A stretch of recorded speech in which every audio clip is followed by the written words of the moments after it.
महाविकास आघाडी व मनसेचा यांचा उद्या एकत्रित मोर्चा जो आहे तो उद्या निघणार आहे आणि त्याच संदर्भात आपल्यासोबत बोलण्यासाठी ॲडव्होकेट गुणरत्न सदावर्ते हे जोडले गेलेले आहेत। तर त्यांचा या मोर्चाला विरोध आहे। आपण त्यांच्यासोबत बातचीत करणार आहोत।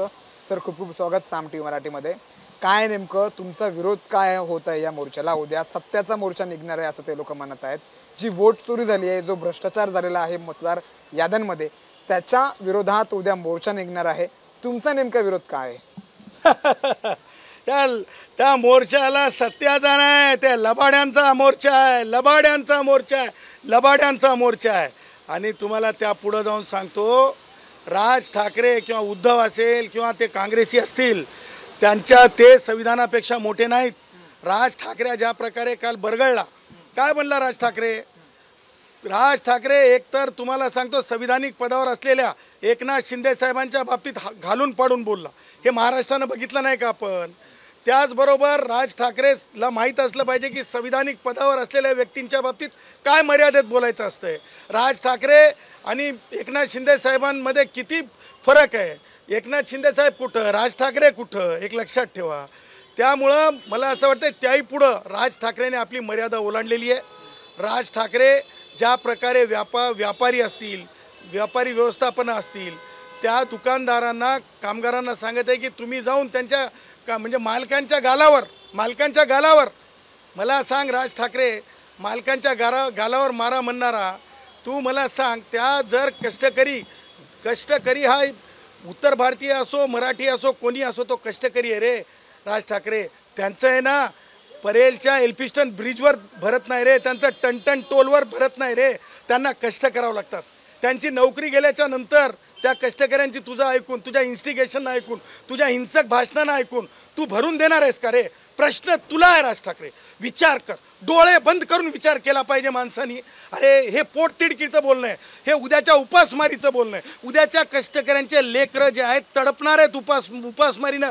एक दिवसाचा पगार नसला ना राज ठाकरे, तर दुसऱ्या दिवशी लेकराच्या घरचं त्या लेकराचं दूध त्या घरच्यांचं अवघड होतं आहे। ह्याचा विचार केला का? आणि माननीय उच्च न्यायालयाने स्पष्टपणे सांगितलेलं आहे राज ठाकरे की अशा प्रकारे मुंबईला वेठीस धरता येत नाही, GDPला लॉस करता येत नाही। आणि या सगळ्या गोष्टी लक्षात घेता राज ठाकरे आपल्या मर्यादेत राहिलं पाहिजे, मर्यादेचं उल्लंघन केलं नाही पाहिजे। आणि म्हणून मी मुंबईच्या पोलीस आयुक्तांना आव्हान करत आहे की तातडीनं राज ठाकरेला अटक करा, मुसक्या बांधा।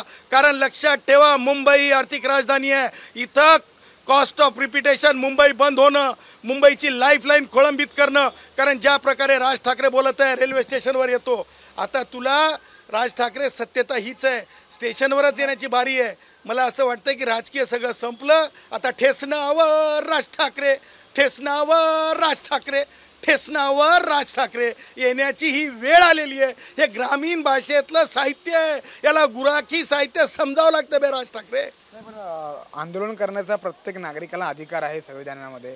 त्यामुळे जी घटना किंवा जे आरोप ते लावत आहेत महायुती सरकारवरती, मतदार याद्यांचा घोळ त्यांनी काही पुराव्यानिशी सादर केलेला आहे, काही कागदपत्र प्रेझेंटेशन दाखवून त्यांनी दाखवलेले आहेत की एकेका घरावरती अनेक बोगस नावं चढवली गेलेली आहेत। मग आंदोलनाचा अधिकार त्या व्यक्तींना नाही आहे का? राज ठाकरे काय दूधखुळा आहे का? राज ठाकरे काय दूधखुळा आहे का? राज ठाकरे काय दूधखुळा आहे का? अहो मला सांगा, राज ठाकरेला एवढं तर समजायला पाहिजे की सर्वोच्च न्यायालय असेल, निवडणूक आयोग असेल किंवा लोकसेवा आयोग असेल, त्या आयोगांवर मोर्चे काढता येत नाहीत। ते स्टॅट्युटरी आहेत, ते इंडिपेंडंट आहेत, ते कोणत्याही राजकीय पक्षाच्या ठेवणीतले नाहीत। म्हणजे उदाहरणार्थ तेलंगणामध्ये काँग्रेसच्या ठेवणीतला आहे का हे निवडणूक आयोग? सांगायचं तात्पर्य, निवडणूक आयोगाचं स्वतंत्र हे कुठेही म्हणजे प्रेशराईज होता कामा नये असं सर्वोच्च न्यायालयाने सांगितलेलं आहे। TN सेशनच्या केसमध्ये सांगितलेलं आहे। मग राज ठाकरे किस खेत की मूल? कोर्टाने सांगितले सर्वोच्च न्यायालयाने निवडणुका घ्यायच्यात आणि त्यापुढं जाऊन राज ठाकरेला वाटतंय ना चोरी चोरी चोरी चोरी चोरी। मी तर म्हणतो राज ठाकरेला आता हे चोरी चोरी म्हणण्याचं हे ढोंग का सुचायलं आहे? कारण उद्याच्या निवडणुकीत राज ठाकरे पराभूत होणार आहेत, यांचे विचार मातीमोल होणार आहेत। आणि म्हणून तुम्हाला सांगतो, हे सगळं राज ठाकरे बोलत आहेत, परंतु तुम्ही म्हणजे निवडणूक आपलं मोर्चा काढण्याच्या अधिकारावरच बोलताना कोणत्या कायद्यात लिहिलेलं आहे? संविधानात लिहिलेलं आहे, राईट टू एक्सप्रेशन आहे, रिजनेबल रिस्ट्रिक्शन है भाई राज ठाकरे, रिजनेबल रिस्ट्रिक्शन है, खुला खुला नहीं है, कुछ कुछ बंधन भी है। तेरे लिए भी बंधन है, मेरे पारदी भाइयों के लिए भी है, हमारे वंजारी भाइयों के लिए भी है, बौद्ध भिक्षुओं के लिए भी मोर्चा का बंधन है। फिर तू क्या कानून से अलग है क्या बे? इसलिए मेरा कहना है हमारा बंबई की भाषा में की राज ठाकरेला हिंसक तुम्ही जा, मालकांच्या काय गालावर शिक्का मारा, मत मारा, त्यांना बाहेर आणा, नोकऱ्या गेल्याच्या नंतर हे भरून देणार आहे का लोकांच्या नोकऱ्या? हे लेबर अथॉरिटीकडे येणार आहे का? म्हणून अटक करा अशी मागणी. बिलकुल हिंसक जे कोणी हिंसक, जे कोणी लॉ अँड ऑर्डरचा प्रॉब्लेम, जे कोणी बेकायदेशीर वर्तन, जे कोणी कायदाबाह्य वर्तन करेल त्याला अटक झालीच पाहिजे. आणि हीच ती वेळ आहे, या राज ठाकरेच्या मुसक्या बांधा, कारण उद्धवला तर काही कामच नाही. आणि तुम्हाला सांगतो राज ठाकरे तर रिकामा उद्योग आहे आणि हातचा आलं एक आहे.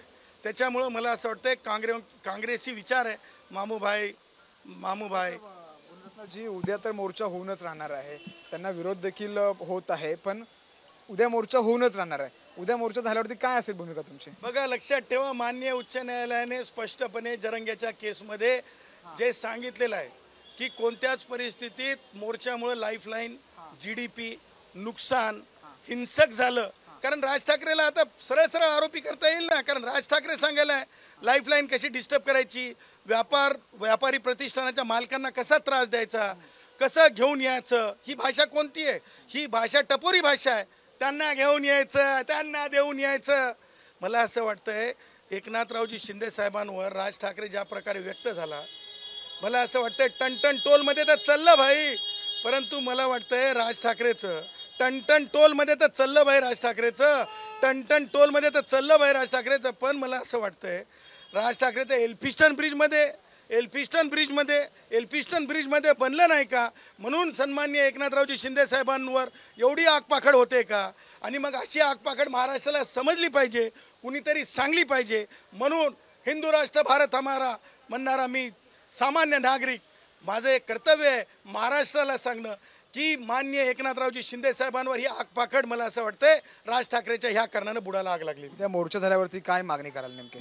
मोर्चाला लोकांनी येऊ नये. अरे बेरोजगार होऊन जासाल, याच्या अवलादीला कुठंच नोकरीला जायचं नाही.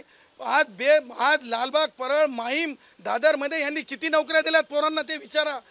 हे नोकऱ्या देणारे नाहीत, फक्त तुम्हाला सांगतो ओठाला पाणी पुसणारे आहेत, हे पाणी पाजणारे नाहीत, हे पोट भरणारे नाहीत, स्वतःचा तिजोरी टाईट करणारे आहेत, टाईट लॉक करणारे आहेत. त्याच्यामुळे यांच्या भरोसा करू नका. मी महाराष्ट्रातल्या नवयुवकांना विनंती करतो, आव्हान करतो की याच्या मोर्चाला पाठ फिरवा.